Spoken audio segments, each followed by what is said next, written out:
Hi அஸ்ஸலாமு அலைக்கும். எனக்கு இந்த வீடியோவில் எப்படி நம்ம ஃப்ரேமில் வந்து நாடா சுற்றுறது அப்படின்றத பார்க்கலாம். பாருங்கள், நான் நேற்றே வந்து உங்களுக்கு என்னென்ன மெட்டீரியல் வந்து இப்போதைக்கு பேசிக்காக தேவைப்படும் அப்படின்றத நான் சொல்லியிருக்கேன். அதில் இருந்து தான் இந்த நாடா, அப்புறம் கட்டரு, ஃப்ரேமு இதெல்லாம் நம்ம எடுத்திருக்கோம். க்ளூ இப்போ இதை வச்சு எப்படி நம்ம ஃப்ரேமில் நாடா சுற்றுறதுன்னு பார்க்கலாம். நான் வந்து ஏற்கனவே அந்த உள்ளார இருக்க ரிங்கில் வந்து நான் சுற்றிட்டேன். இப்போ மேலே இருக்க ரிங்கில் தான் நான் உங்களுக்கு எப்படி சுற்றுறதுன்னு காட்ட போகிறேன். நிறைய பேர் சொல்லுவாங்க, ஒரு ரிங்கில் சுற்றினா போதும், இன்னொரு ரிங்கில் சுற்றணும்னு அவசியம் இல்லை அப்படின்ட்டு. என்ன கேட்டிங்கன்னா கண்டிப்பாக 2 ரிங்கிலுமே சுற்றுங்க. ஏன் சொல்கிறேன் அப்படின்னா, அந்த ரிங்கு நீங்கள் பார்த்தீங்கன்னா 3 லேயரில் தெரியும் உங்களுக்கு. அது வந்து நம்ம நாடா சுற்றி இருந்தோம் அப்படின்னா லைஃப் வரும். நீங்கள் நாடா சுற்றலை அப்படின்னா அது தனியாக பிரிஞ்சிருச்சுன்னா வேஸ்ட் ஆகிடும். அதனால் நீங்கள் நாடா சுற்றிக்கிறது பெட்ரு. ஓகேவா? இப்போ நான் இதில் எப்படி சுற்றுறேனோ அதே மாதிரி தான் நீங்கள் அதுலேயுமே சுற்றணும். ஒன்றும் பெரிய வித்தியாசம் கிடையாது. இதில் அந்த கேப் இருக்கும், அந்த நெட் இருக்கும். அதில் வந்து கேப் இல்லாமல் அப்படியே ஃபுல்லாக ரவுண்டாக இருக்கும். அவ்வளோதான் வித்தியாசம். பாருங்கள், ஃபஸ்ட்டு எடுத்தோடனே நான் கிராஸாக கட் பண்ணிக்கிட்டு நிறையா க்ளூ அப்ளை பண்ணி அந்த இடத்துல ஒரு 2 செகண்ட் பிடிச்சிங்க அப்படின்னா உங்களுக்கு வந்து அது நல்லா காஞ்சிரும். காஞ்சதுக்கப்புறம் அடுத்தடுத்து நீங்கள் அப்படியே சுற்ற ஆரம்பிச்சிடலாம்.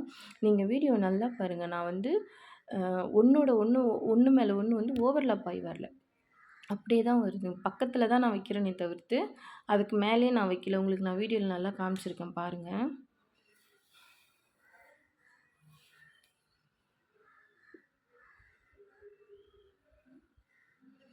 அதுமாரி நல்லா டைட்டாக இழுத்து சுற்றணும். பாருங்கள், நான் இந்த லெஃப்ட் சைடில் இருக்கக்கூடிய கட்டை விரலை வந்து அது சுற்றுறேன் பார்த்தீங்களா, அதுக்கு கீழே இந்த சைடில் பிடிச்சிக்கிட்டேன்.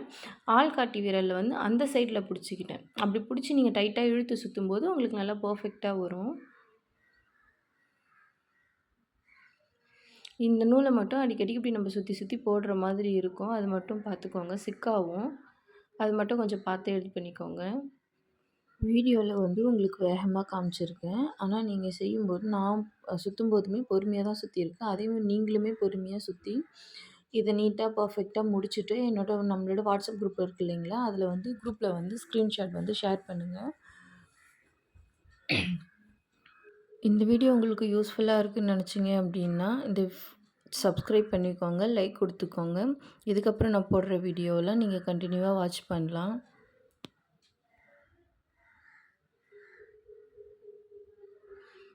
பார்த்திங்கன்னா, அந்த கர்வில் சைடில் வரும்போதெல்லாம் உங்களுக்கு சரியாக வரல, ஒரு மாதிரி தூக்கிட்டு இருக்குது அப்படின்னா நீங்கள் அந்த இடத்துல வந்து க்ளூ அப்ளை பண்ணிக்கலாம்.